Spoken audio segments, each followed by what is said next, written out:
on that divine presence, surrendering all our shortcomings, our inability to focus, also completely invoking that blessing, that grace of the divine.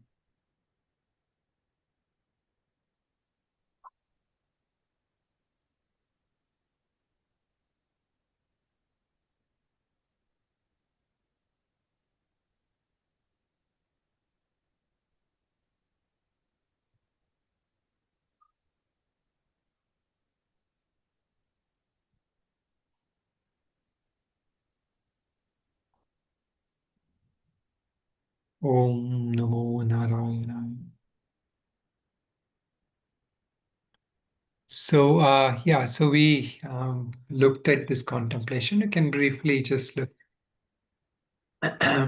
So this contemplation is for the two shlokas. We did about how one falls from that height of having viveka to that point where he doesn't have that discernment on what is right, what is wrong, what he should do. How does that come about? So that is a sequence called as a ladder of fall.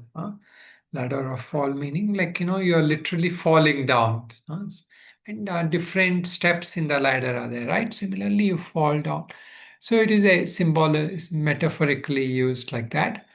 Now, we should, so the contemplation here is that can I relate to the events of anger arising when desires are obstructed?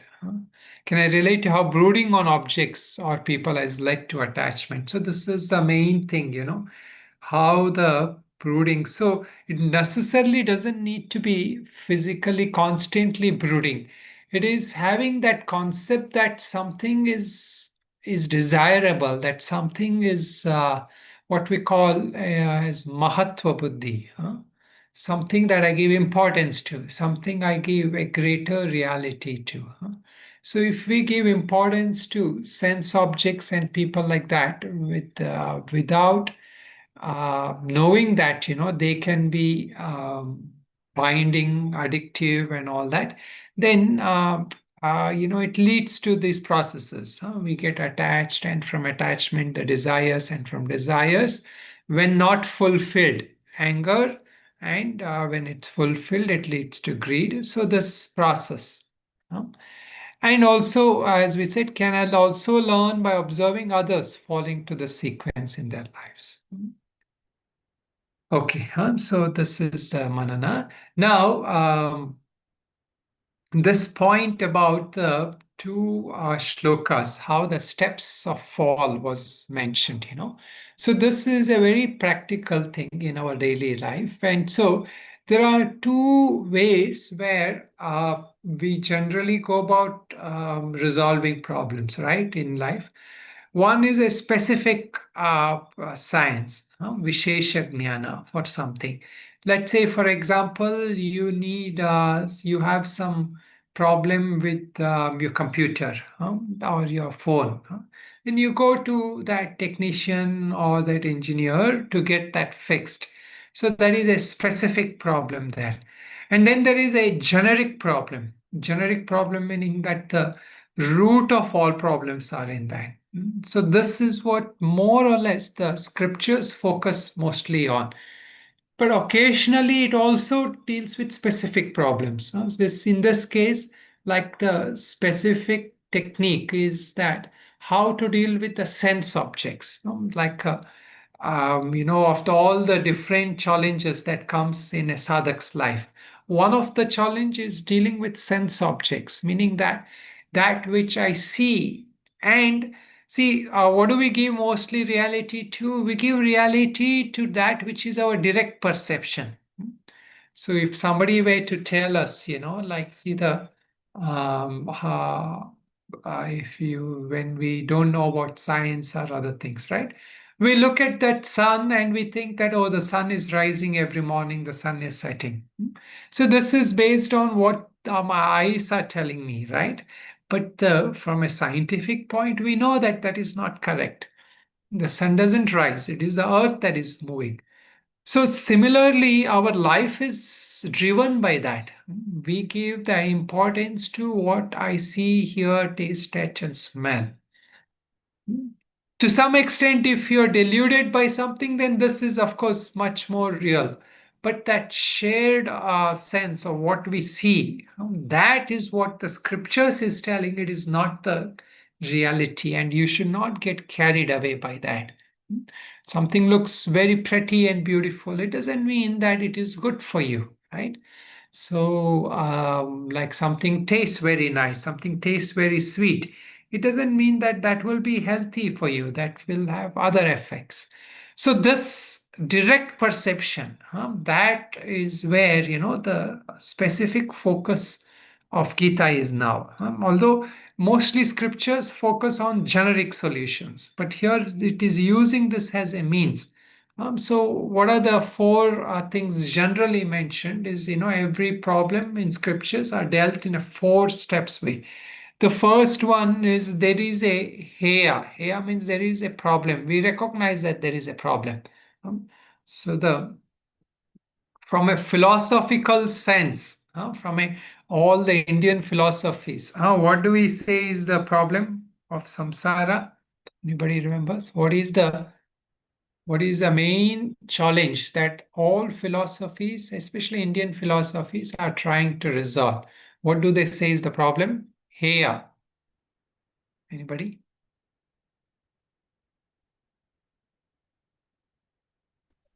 Is it attachment, Guruji? Attachment is also correct. But see, there's a root problem is not just attachment. There is a more root problem. So the root problem, as somebody messaged, is that it is avidya. So avidya, sometimes I don't know who is here, I'm only seeing those who are on the video. I can't, but anyway. Yeah, so the avidya means ignorance. Hmm? Ignorance is correct. See, the attachment is correct at one level, but why do we get attached to somebody? Because we don't have that true correct knowledge. Meaning we don't have that reality that these people are there for some time. These things here in which is there only for a specific purpose. We think it is there forever. So that's where does this thing come? This knowledge is this is based on ignorance. So now this is the fundamental problem. So here in this, I will project this. This chart we were looking, this chart mentions what is the fundament. See here in this chart, huh, it says here brooding over the sense objects. Huh? But now there is a problem and there is a cause of problem. Hmm? So now when we say ignorance, for example, ignorance is the fundamental problem. So ignorance in that case is also the cause, but there we can say what is the cause of ignorance? The cause of ignorance is because I have this attachment, desires, and all this, that increases my ignorance or puts me in that state. So those desires, attachment, and all become the cause for deepening my ignorance. So here, when we look at it, the problem is what? The problem which we are trying to address. The problem we are trying to address, is it brooding over the sense objects is the problem, or something else in this is the problem that we ultimately want to address? Can anybody guess? In this Is it a steps. subject? Huh? Is it the subject? The subject. No, Kartika, focus on this one here. These steps are here. So in these steps, what is the main problem that from the ultimate Gita perspective that we want to address? Which of this is the main problem which we are ultimately trying to address? Anybody?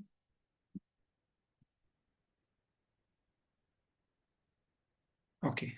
See this steps here, And now, if you look at it, these are the steps. You start with brooding over the objects, meaning you give importance to that object, or you think that object can give you happiness. So you think about it. Dhyayato vishayan pumsa.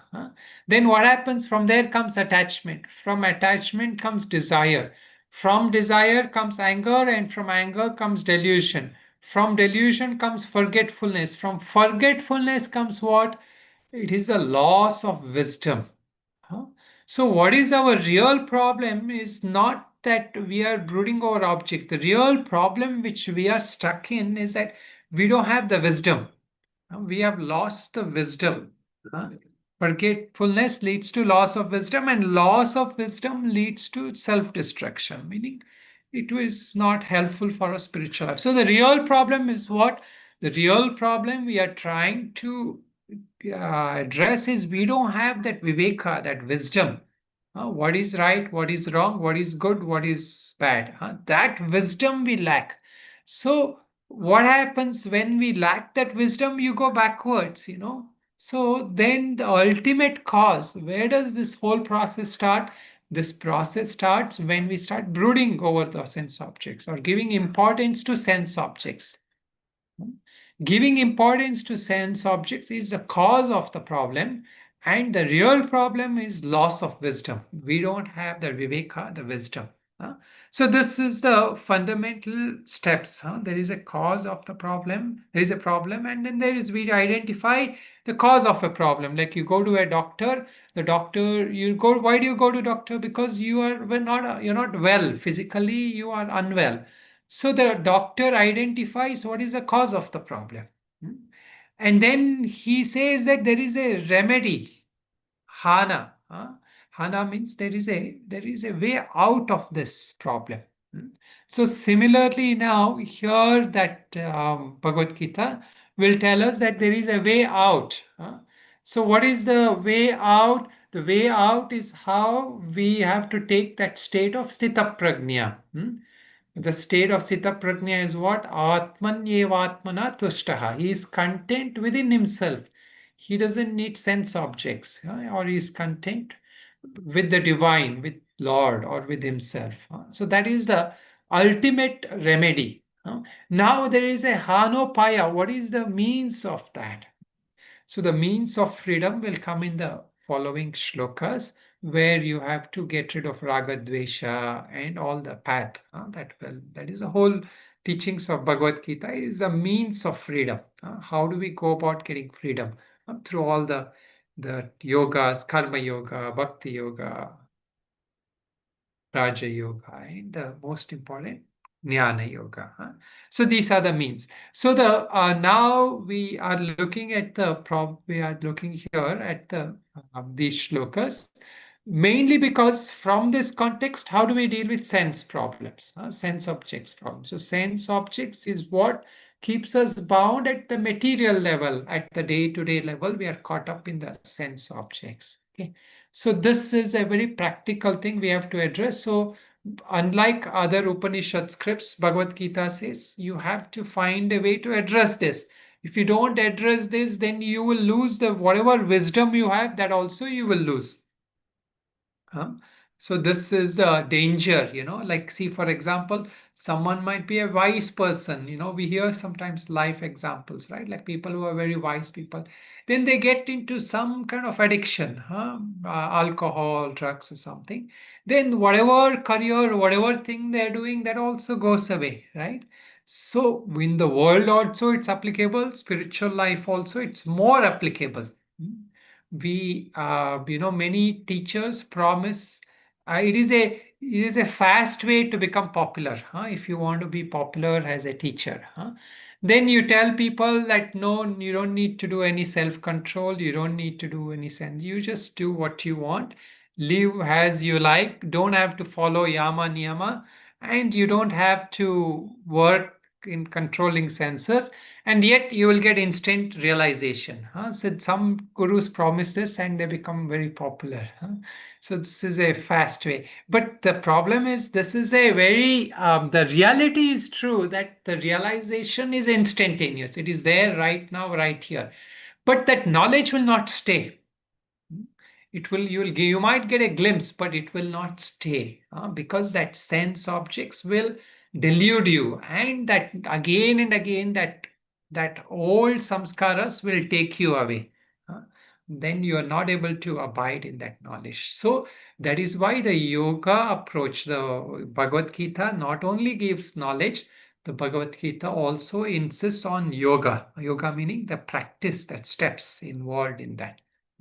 Okay, so now let us look at the shlokas for today.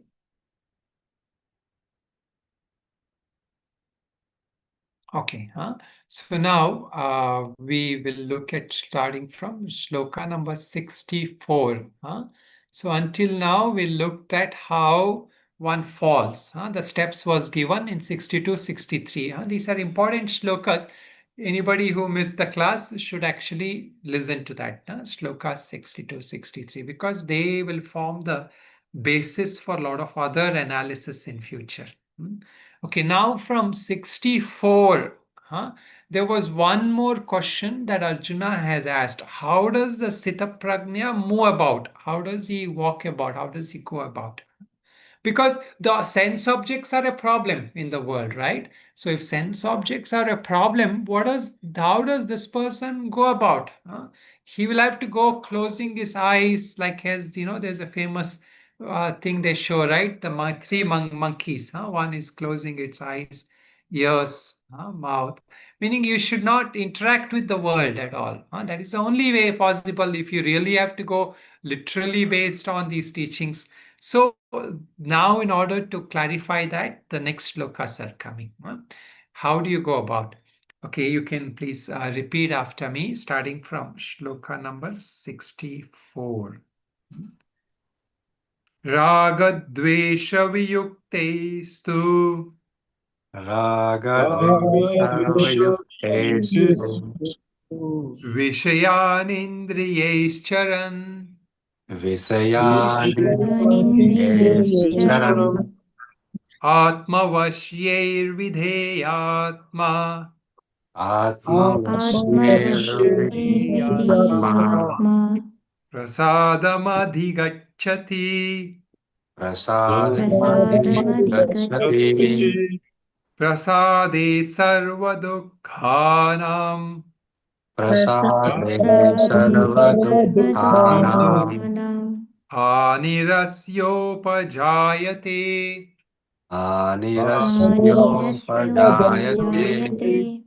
prasannachetaso vyashu प्रसन्नचेतसो प्रसन्नचेतसो व्यासु यासु buddhih paryavatiष्ठते बुद्धिपर्यवतिष्ठते बुद्धिपर्यवतिष्ठते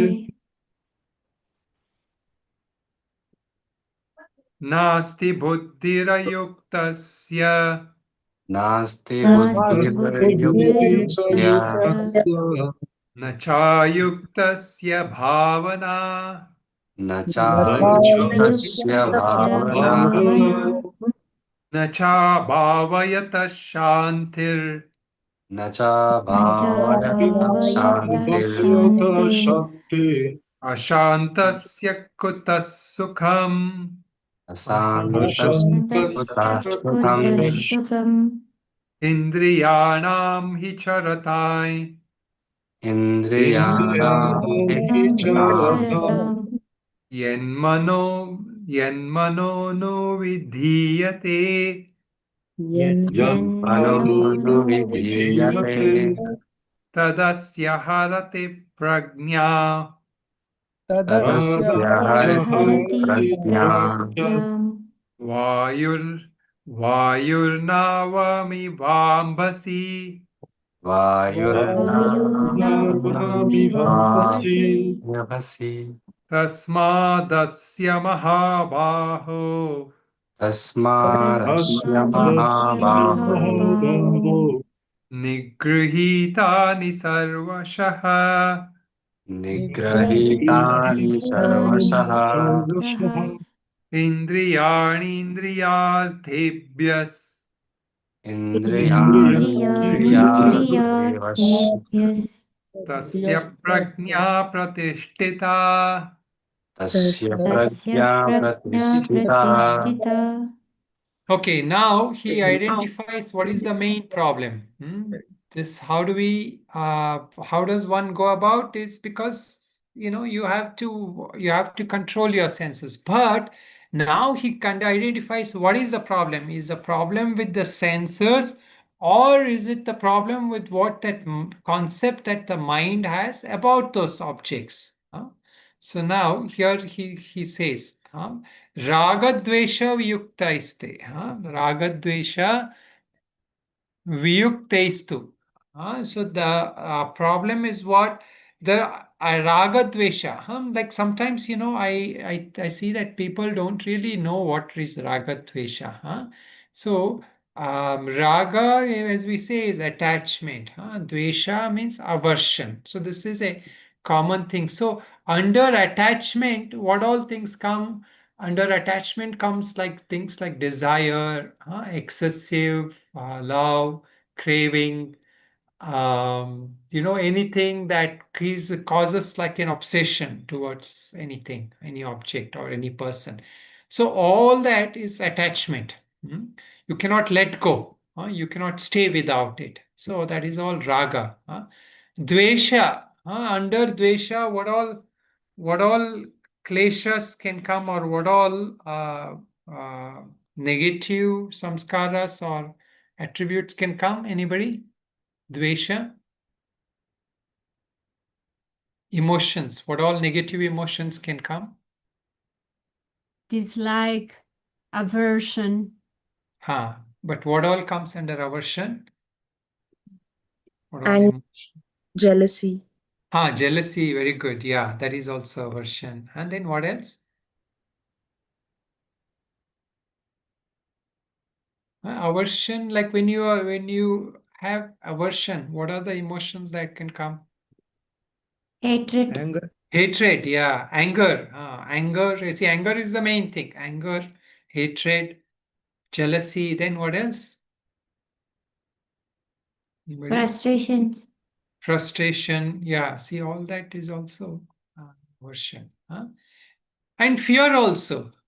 Fear also is aversion.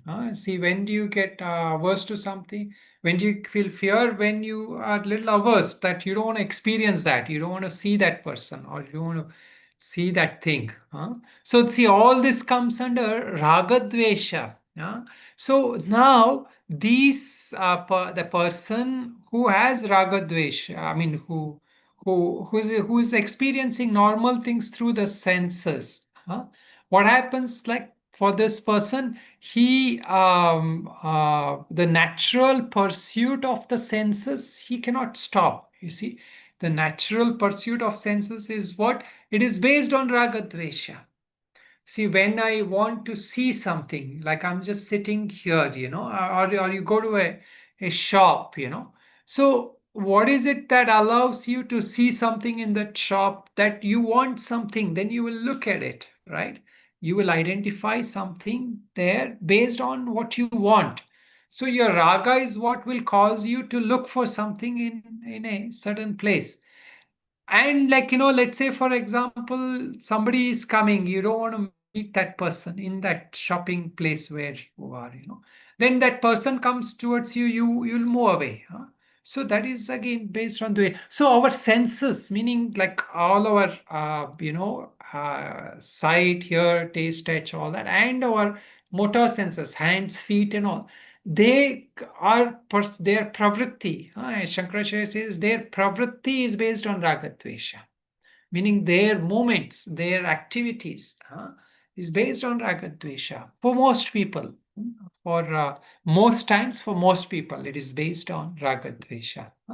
So a person who has these under control, what? Not the sense objects, but the ragadvesha, if he has under that control, then atmavashye vidheyatma, this self-controlled person who has these two things in the control, then their senses can function.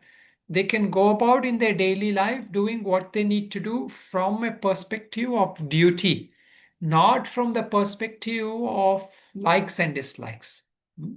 So then what happens? What does this person attain? This person prasadam. Prasadam meaning, see, this word prasada we had discussed in a different context. Here the word prasada is somewhat similar, but something that gives you like a sense of positive positive state of mind, a peace. We can say peaceful state of mind, shanti, or a content state of mind. So this person who doesn't have raga dvesha, who is not caught up in the raga dvesha, his senses will still see things, it will hear things, his hands will move, his legs will move, but not based on obsession to things that he likes and hatred towards that which he doesn't like. So, a disciplined person, we can say, a disciplined person is somebody like that. So here it is that yoga kind of training, you train your senses, not just because you want to be in a military or you want to perfect martial arts or something like that, although there also that training is there. Here you're training because you are driven by that knowledge that this is not my real happiness. So the knowledge is what will train you here. But that sometimes we need to have that complete training. We need to commit to that, take that sankalpa, because that knowledge will not be there with us all the time. We will not have access to that. Our mind will be deluded. So sometimes we have to make a resolution. So here it is said, what does he do? The person who has restrained that sense, Atma Vashya, what does he do? He never takes those objects which are being prohibited by the Shastras, Guru, and the sadhana. So they are, these are the things. It is not based on his own reasoning. I should not do this. I should.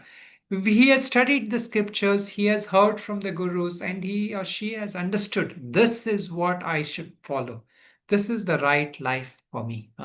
And then the next shloka continues. This 4-5 shlokas is a kind of a continuation of one thought with another. So the next shloka is that such a person who has that poised mind and a well-established wisdom, his intellect, that man, that person, who is free from that love and hatred. What happens? Prasada sarva dukkhanam hani asya upajayate. Prasanna chetasa hi ashu vyashu buddhi paryavatishtate. So his intellect becomes firm. The person who is not driven by raga dvesha. So first he needs wisdom to say that I will not go by what my attachment and aversion are telling me. Next, as he continues with that practice, his wisdom becomes steady. How does it become steady? Because he has the prasada. Prasanna chetasa, meaning he has a cheerful disposition towards life. See, sometimes we say that you should be cheerful in life. So this is also many days nowadays you see this is a very popular thought, right? And many, like some Western religions and all, this is the main practice. You try to be happy, you try to be, you make everyone happy, you be cheerful, you be positive. See, this is correct, this is good. But from a more deeper scriptural context, that kind of a practice-based prasada, that is helpful as a practice for your life, but it is not going to be, as he used the word paryavatesha, it is not going to be abiding always. It is not going to be unless it is backed by that wisdom. So when there is wisdom, that cheerfulness will arise as a natural outpouring.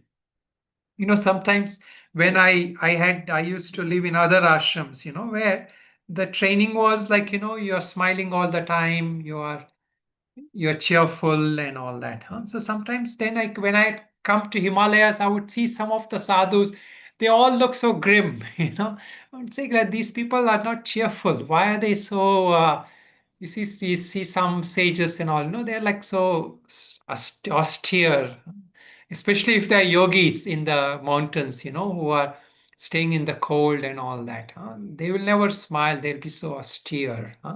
So, of course, you know, that is also not ideal. You should have a little pleasant attitude, but it is not necessary to go around keeping on smiling, and that is not that is not what is from a knowledge perspective. That is not necessary. If you want to do it, it's okay. But the cheerfulness we are saying, what is the cheerfulness? The cheerfulness is not because I am getting what I want and I'm nobody is troubling me. That is not the how we are cheerful. This cheerful is a state of mind that is cultivated by a yogi. hmm. Meaning, inwardly he is content. Inwardly he is not connected to his happiness, is not dependent on what he gets in the world or what he doesn't get. So, when you stop giving that importance to sense based happiness, worldly based happiness, then you start discovering within you that inward Atma's nature. The nature of Atma is that it is naturally peaceful, it is naturally happy, it is naturally content and fulfilled. And that reflects on the mind. So that kind of a spontaneous cheerfulness, that kind of a spontaneous, pleasant attitude, which is accessible to that yogi at will. That is what is the outcome when you free yourself from obsession to sense objects. So now the first, for example, like here, what is she switching? The switch is not just to have Dhamma. Dhamma is what? Dhamma is restraint of the mind or the restraint of senses.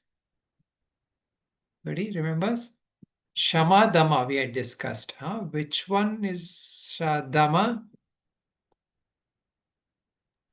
Control the sense organs. Yes, Dhamma. very good. Dhamma is control of sense organs, and Shama is control of the mind towards the sense objects.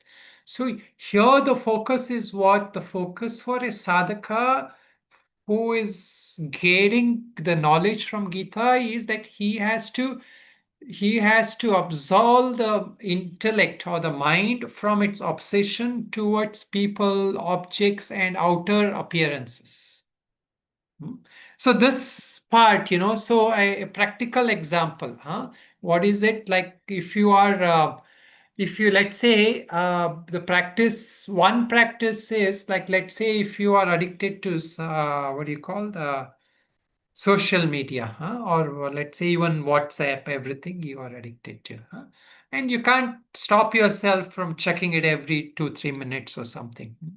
So now this one practice is what you shut it down. You take a break. What do they call? There's a word for that. Detox. Digital detox. So you stop one day and you don't watch, you don't see anything. So this is what? This is Shama or this is Dhamma?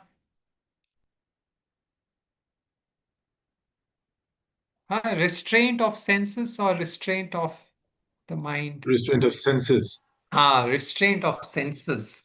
Because you know that your hand and your fingers are not in your control. And they will want to touch those buttons. So what do? You say, I will not touch those things. That is Dhamma. You will not work on that. So that is a good training for somebody who is not interested in knowledge. He is not interested in inner happiness, but he knows that he wants to stop this. So you say digital detox. You don't use this anymore. Now comes the Shama. So let us say somebody has sent you a message, a video. And you trust that friend and you check that video. And it is some fun thing, and that after the end of that video there is another link somewhere. And next you see, oh, there is another fun thing related to this. So this is going on and on. So here what happens, that first time you clicked, already that discrimination had been lost. Hmm? Because you wanted to do something else, and you decided that you will check your friend's message, and your friend is a very nice friend, so he must have sent something good for you, right? So this is how, the discernment is gone. We forget what we were doing or what we have to do, what is our focus, and then we start watching.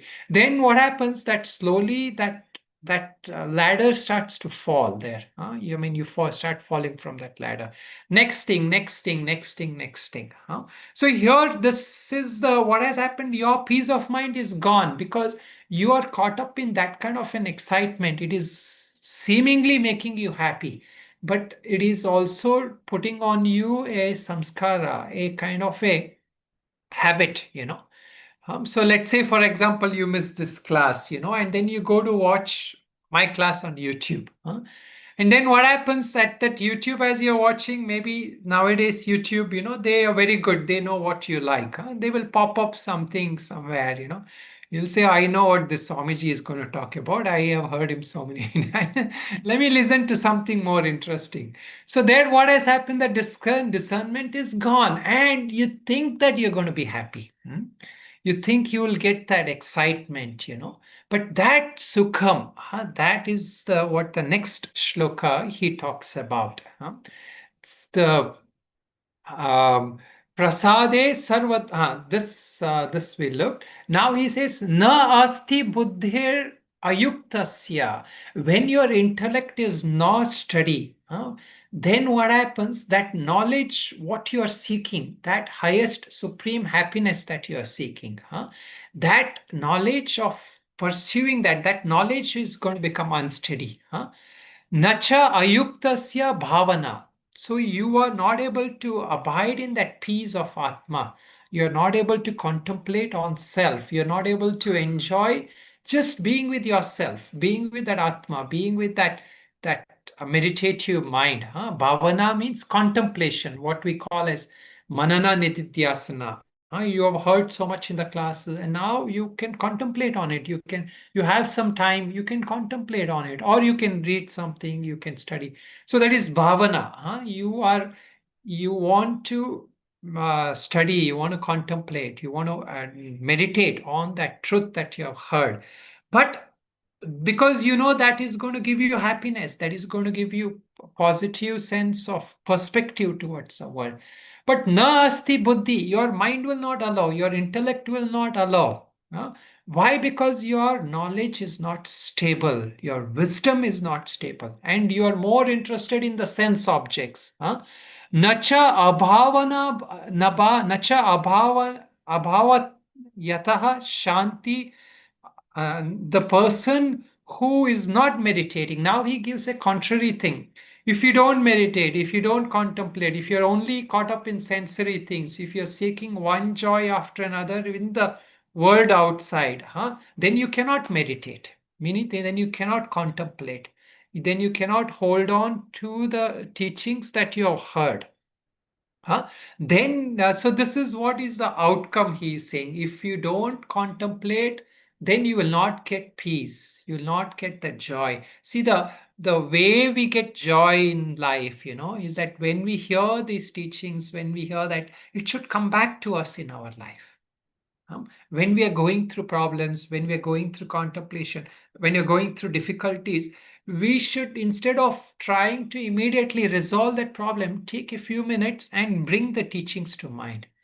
And you will see it will work wonders. It will give you an instant sense of detachment from the worldly kind of problems. And you realize that there is that essence in me which is untouched no matter what is happening. So this is the best way, and with your own self. If you're unhappy with your own self, sometimes sometimes we can get frustrated as sadhakas, right? So I'm not able to study, I'm not able to do this. So that is also not a good thing.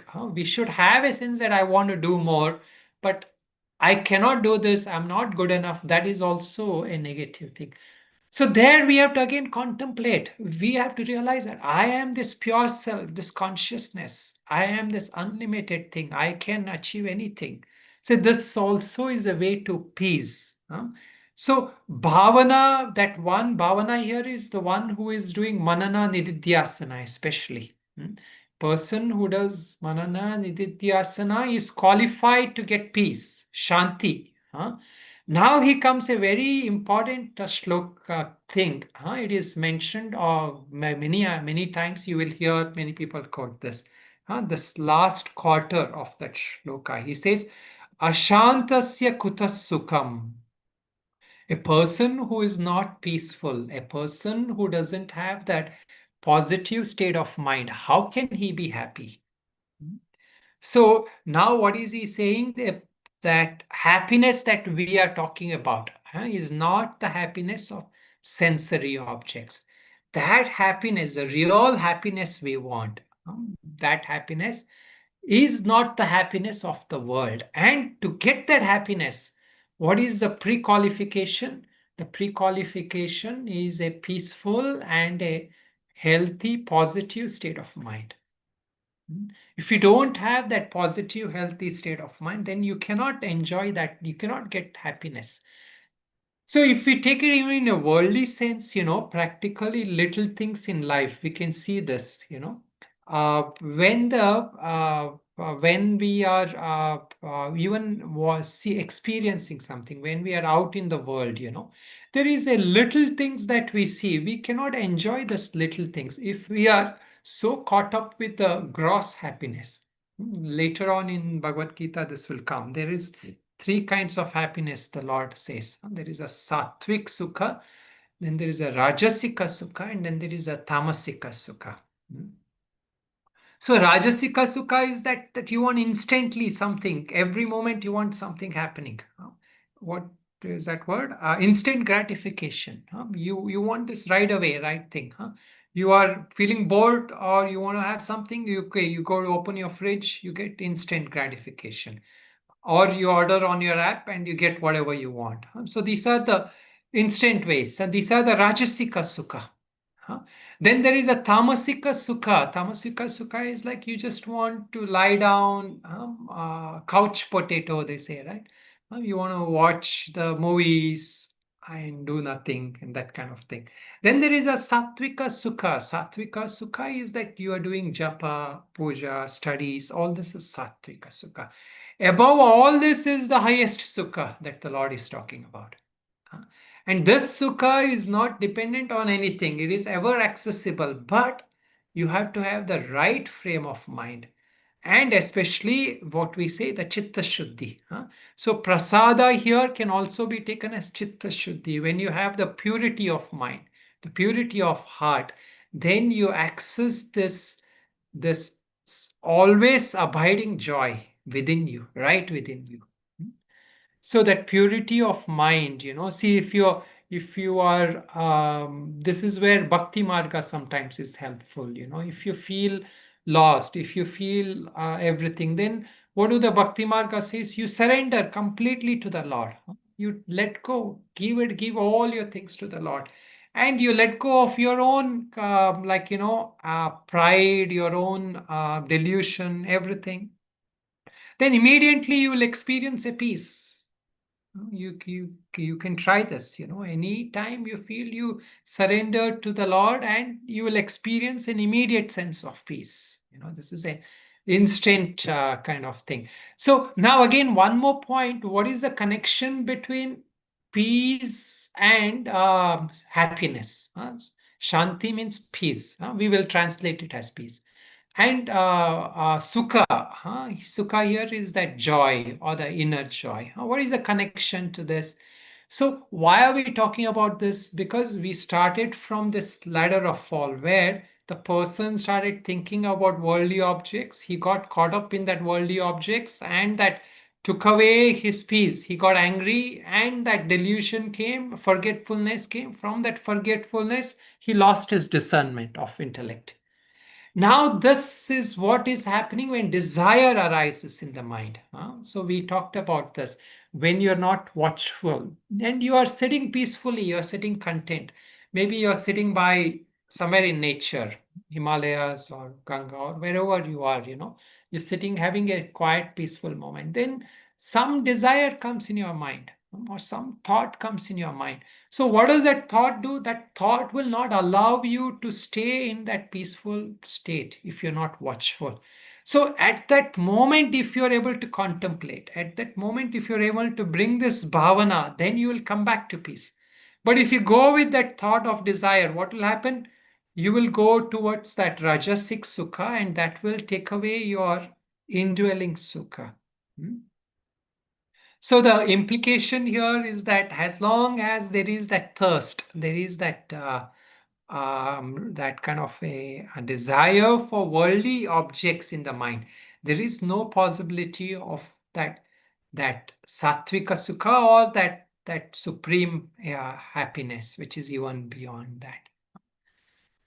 Okay, So Shanti, So this is the word Ashantasya kutas sukham, I just this long back, somebody had shown me this one movie about this panda, It's an animated movie about how that panda is being trained by this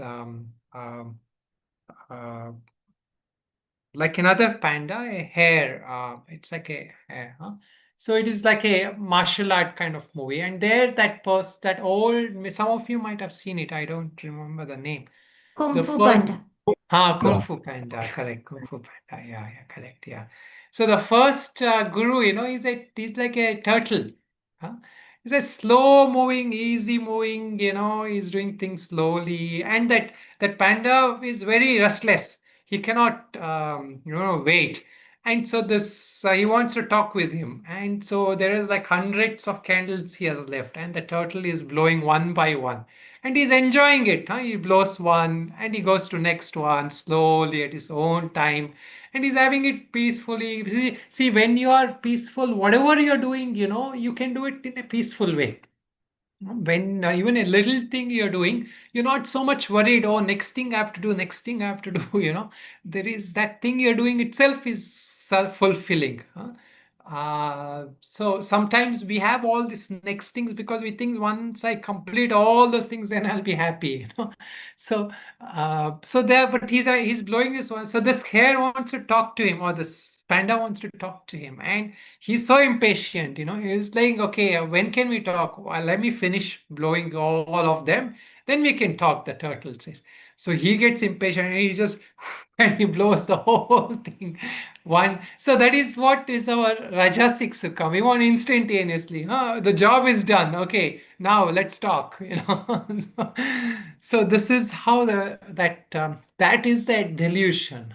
That kind of sukha when we seek, it implicit in that is that seed of that restlessness which will not enjoy us to sit and enjoy that.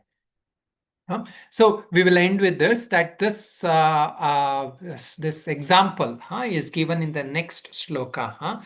Indriyani hi charam yat manaha anuvidiyate tat asya harati pragnyam vayuhu navam iva ambasi.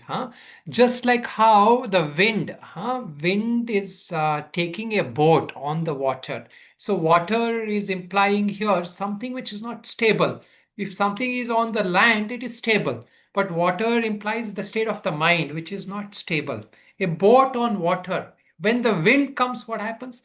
It will blow away. So when desire comes, when an unstable mind, what will happen? We will run towards that desire. We will get lost.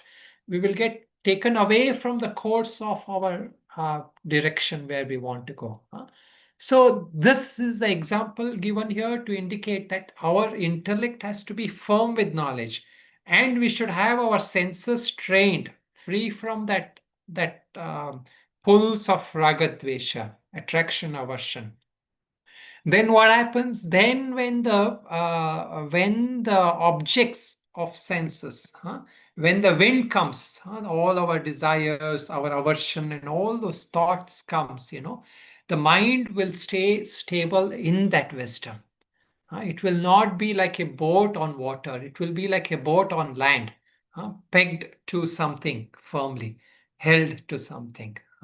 So that wisdom of that self, that experiential wisdom of Atma, when we are able to abide in that, then we don't get caught up by worldly objects. We don't get lost. Okay. Okay, so we will leave it at this. One more shloka is there related to this, where he concludes this topic. We will look at it in the next class. Okay, any questions? I think people want to share. Swamiji, I have a question. Yeah.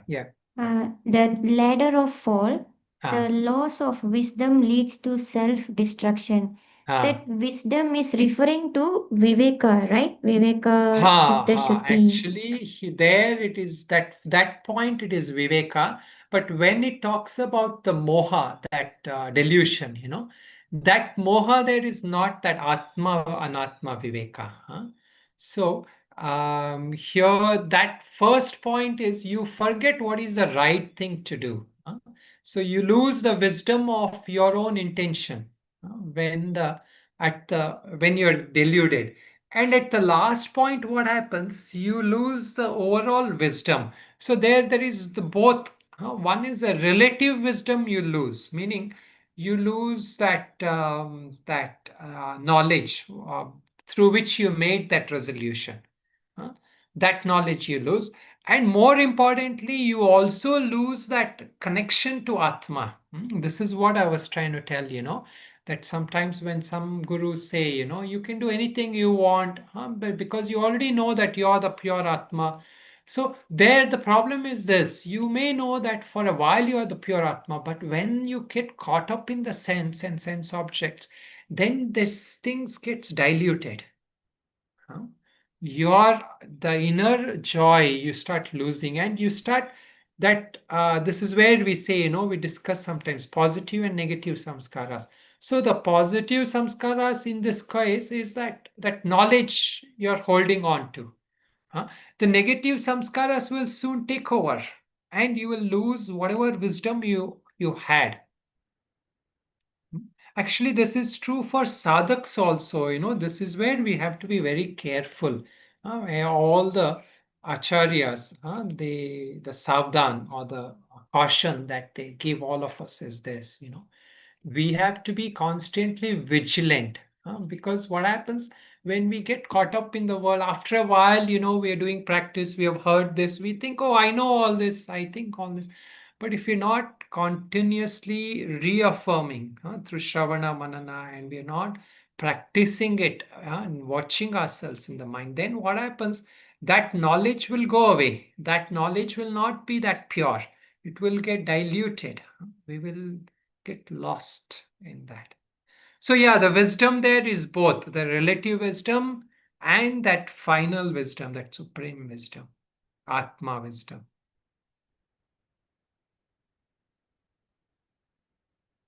Anybody else? Swami, Ah, I'm thinking about you talked about Sukha, no? Sukha, yeah. And I'm thinking about Santosha, the relation between the two. So Santosha is generally used in the context of peace, calm, fulfillment, you can say. It's used more in the sense of where you're content, fulfilled. In Sukha, it's like a satisfaction, huh? Sukha is a trap word. Sukha is where, it can imply both the joy of the self, it can also imply the joy of your winter is coming, right? So hot chocolate drink. There is also sukha in that. So both are the same sukha. Now the problem is that how do you differentiate this worldly sukha from the atma sukha?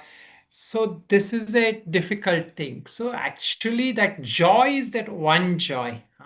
There is really that one joy. But the joy of the hot chocolate is something that is coming and going. You cannot hold on to it. The joy of that self is always there. Whenever that ignorance is not there, the joy of that self is there. So the joy is only one joy, actually. In reality, there's only one joy, but it is qualified based on the objects into Rajasika Sukha, Tamasika Sukha, Sattvika Sukha. But the joy is the same joy, wherever you're right. So it is that one joy, but that is that which is temporary, that which is addictive, that which is causing you more restlessness. That is the Rajasika Sukha, and that is what most of us worldly people are seeking.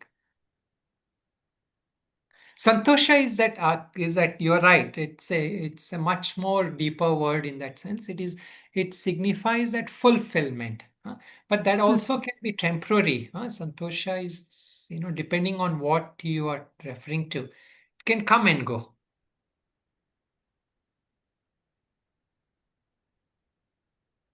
Okay. Any other last questions, comments? Okay, so these are good topics for practice. These are, see, we need both wisdom. Earlier, he gave us the wisdom of self as the wisdom of consciousness, or then later on, he'll give the wisdoms of God. In between, now he's giving relative wisdom for practice. These are the knowledge we can use for our daily life practice, how we should abstain, why we should. Most importantly, this wisdom will give us enough motivation to say why we should abstain from seeking petty happiness. And that if you really want to be happy, then you have to seek peace. See, nowadays, I will just say this and we will end here. Nowadays, when people say peace, the problem is people think of it as like, oh, you are bored. So yeah, true. Initially, you need to experience a little bit of boredom. Like when you are doing meditation, you will not immediately experience peace or happiness. You have to go through that phases of boredom. So, but you stay with that. You stay with that state of being neutral without giving into that sensation of excitement or that sensation of agitation. Then slowly behind that sense of neutral sensation, that boredom thing, you will start discovering that state of contentment, peace. So those who are meditators, you know this. So this is our daily life also. We should be okay with boredom once in a while. Like otherwise, what happens? Every time we pick up the Gita, we'll start fall asleep because we don't work through that. We will think, oh, this is too boring. Let me see something online. Nowadays, this is a problem. The moment you go online, then you cannot come back to Gita because that triggers so many dopamine things in you, and then you cannot settle to lesser thing which gets you deeper joy, that you cannot settle to. Okay, we will end with this. Om Purnamada Purnamidam Purnat Purnamudachyate Purnasya Purnamadaya Purnamevavashishyate. Om Shanti Shanti Shanti.